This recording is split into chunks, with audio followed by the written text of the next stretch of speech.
This happened a few days ago and I'm still pretty shaken about it. I only just thought to post it here, so here goes. On Friday afternoon I got a call from my friend named Sarah asking if I wanted to meet her and another friend named Lisa at Dunkin' Donuts as we hadn't seen one another in a while. Dunkin' Donuts is a 15-minute walk from my house, so I decided I would walk, besides the weather was fine. I got to Dunkin' Donuts and found where Sarah and Lisa were sat, so I went to join them. As we were chatting I noticed that my sister, Elena, was sat at a table in the corner of the room with her friend, Jess. For some context, my sister and her friend are both 18 years old. My sister still lives with my parents, whereas I live alone. I excused myself from the table and went over to Elena and Jess' table. They were sat at a table with 3 seats, so I went to sit down and said hey. They both jumped a little bit but then looked more relieved than anything to see me. Immediately Elena whispered to me, "Don't look now," but the guy in the blue shirt, I think he's been following Jess and I glanced over and I saw the middle-aged man sat at a table facing away from us. He's passed our table a good 5 times in the past 20 minutes to go to the bathroom, but he walks slower as he passes us, she continued. I told them that they were most likely being paranoid and that there was nothing to worry about. But for their peace of mind I offered to leave with them so they wouldn't feel as worried. I walked back over to my table and explained the situation to Sarah and Lisa. Both of them laughed it off and assumed my sister to be paranoid. Literally about a minute later I saw the man get up from his seat and walk towards the bathroom. My eyes followed him and sure enough he walked extremely slow past Elena and Jess. In fact it was almost comical how obviously slow he became. Both Elena and Jess looked in my direction and I nodded to show that I had seen him walk slower. About 5 minutes later I went into the toilets. On my way I passed Elena and Jess and told them I was ready to leave whenever they were. They both agreed that they were ready to leave now. I told them that I was just going to the bathroom and that we could leave after I had done my business. Elena had come in her car so she was going to give me a lift back. I went into the toilet stall, did said business, washed my hands. I was walking down the corridor back into the main eating area when Elena and Jess rushed into the corridor. I asked them what's up and they explained that another man had joined the strange creeper man and that the men were both pointing and staring at them, so they rightfully felt unsafe. We walked back into the eating area. I put my money on our table and explained to Lisa and Sarah that I was taking off and I would explain what was going on when I got home. We all got into Elena's car and left the creeps in the car's rearview mirror. After a 2-minute drive we reached my house. Just then I had remembered that I had been meaning to return something I had borrowed from my mother, so I asked if Elena could drive me to my parents' house as she was going there anyway. I jumped out the car to get what I needed when my phone rang. It was Elena. She explained that a car had driven past and had pulled into a driveway. She said the driver of the vehicle was the creep from Dunkin' Donuts. I looked out of my window and sure enough there was a car which didn't belong to the owner of the house parked on their driveway. I got the girls into my house and locked the door. I instructed Elena to take a photo of the car and its license plate and I told Jess to call 911 as she gave the operator more information than what I could. Elena took the photos and we sort of gathered around Jess as she was speaking to the operator. She had finished telling the story and I heard the operator assure us that the police would be at my house soon. A few minutes passed and there was a loud knock at the front door followed by a loud voice shouting, "It's the police." We all did a sigh of relief as I went to open the door. Jess told the operator that the police were here and she hung up. I was in the process of unlocking the door when I thought to look through the spy hole at the top of the door. I peered through and it wasn't a police officer, it was the same guy.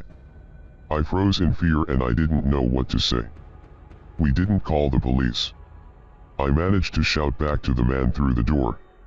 Elena and Jess were both confused as to why I said this. "We had a call, sir." The man shouted back, "You have the wrong address." I yelled back and informed the girls that it was the creep at the door and not a police officer. Both were rightfully shocked and extremely scared, as was I. I was about to tell Jess to call the police again until I heard the sirens. "Sir, you have to let me in." The man shouted again, This time I didn't answer. He was pounding on the door, his commands for me to let him in turned into begging and pleading. I heard the police car pull up and some commotion outside. An actual police officer knocked on the door and I let him in. Yes, I checked the spy hole first. The police officers took the man into custody while another police officer took Elena and Jess into the dining room for some brief questioning. I called my parents and Jess called hers. Both were here extremely quickly once we told them what had happened. The man was found with a kitchen knife on his person and some other weapons in his car. Who knows what could have happened if I hadn't looked through the spy hole first.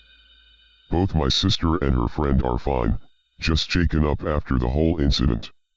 So, guy who stalked my sister and her friend, let's not meet. Edit.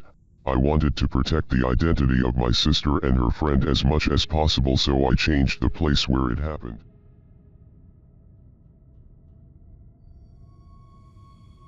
This happened when I was about 18 years old. I was big into running back then and lived in a town that was a suburb but had big swaths of farmland, as in smallish tomato and strawberry fields, not huge never-ending wheat fields.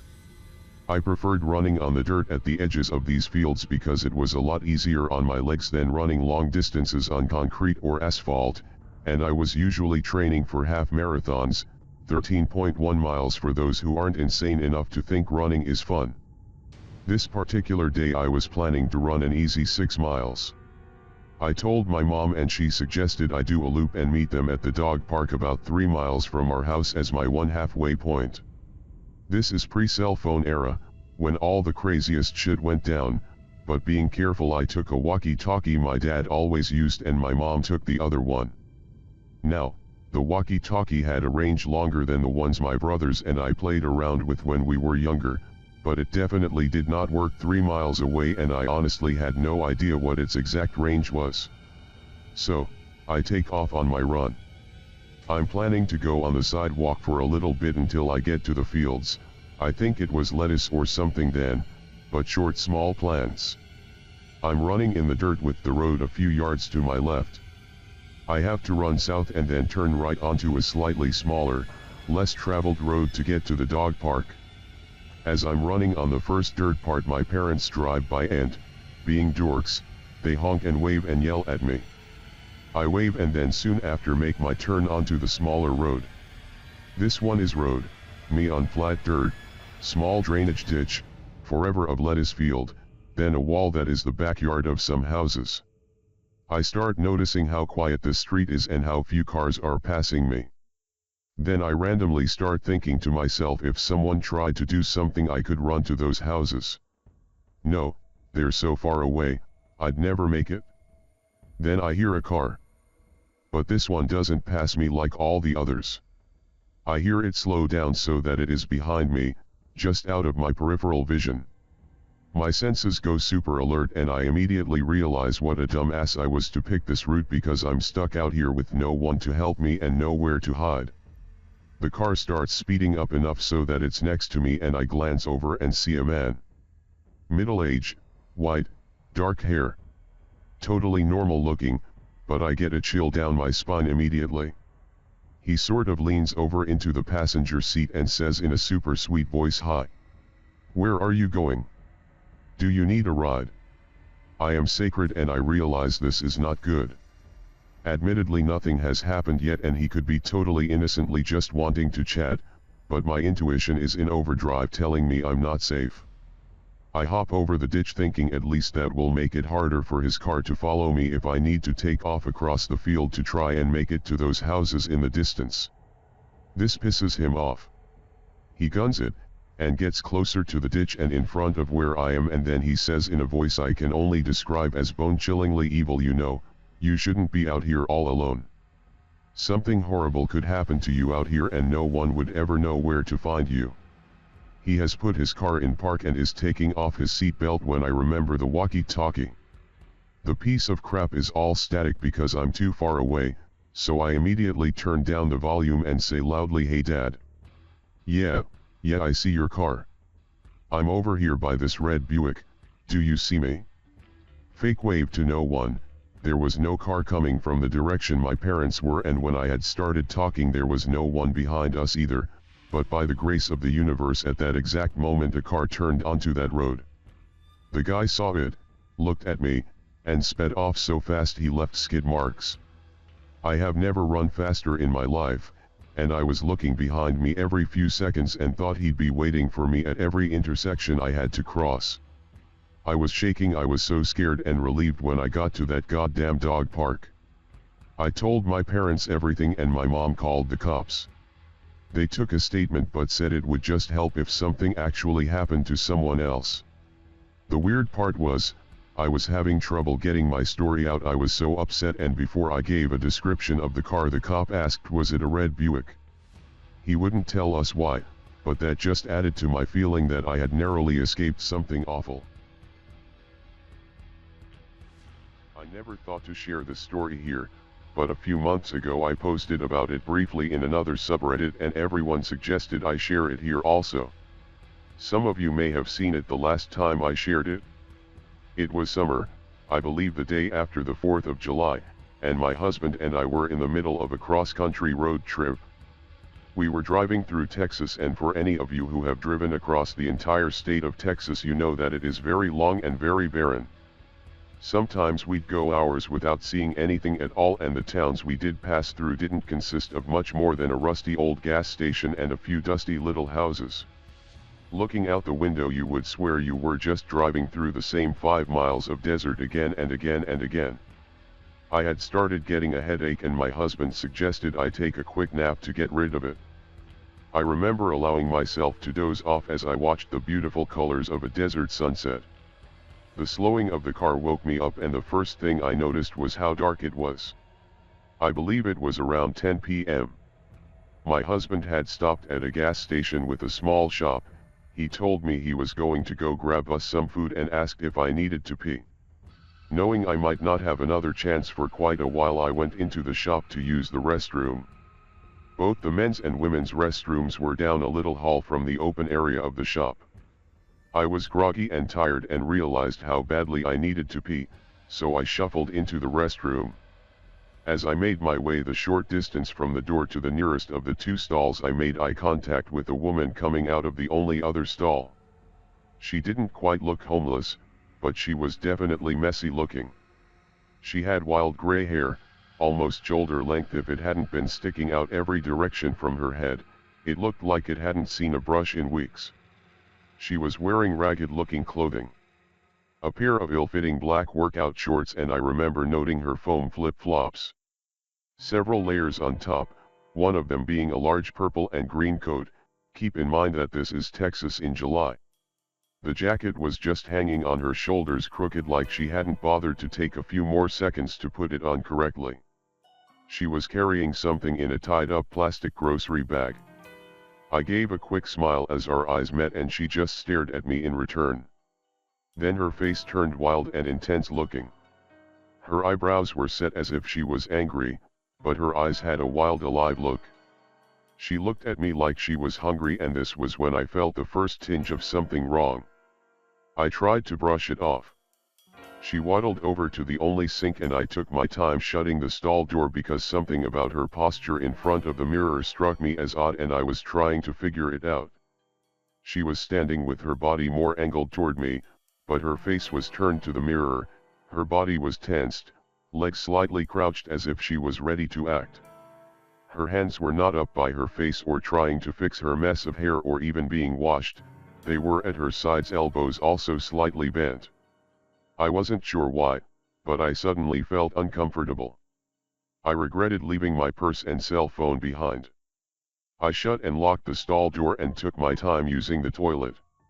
I wanted her gone before I left the safety of the stall.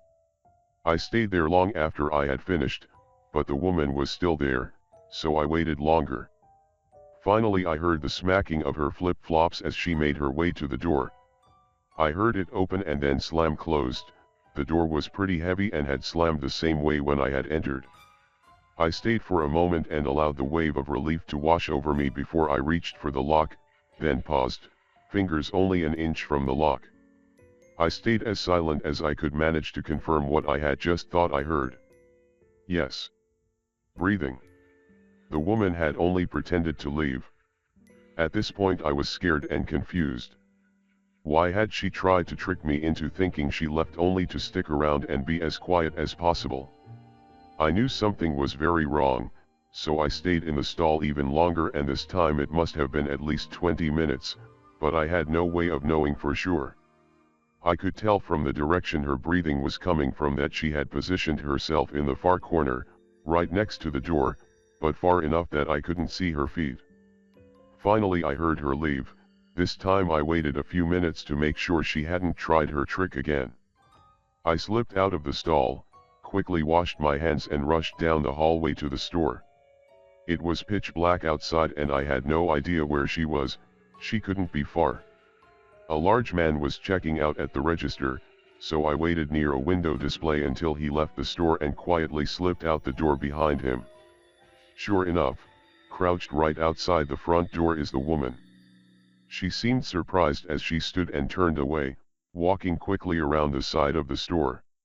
My husband was waiting in the car and asked me if I was okay since I had taken so much longer than usual, and I said I would tell him all about it once we were away from that store. The Redditors that previously read about my experience had many theories, but the two most common were that she was a druggie that wanted to mug me or that she worked with sex trafficking. I'm open to any of your theories. I tried to see if there was anything in the news from around that time, but I couldn't figure out exactly where we were when this happened.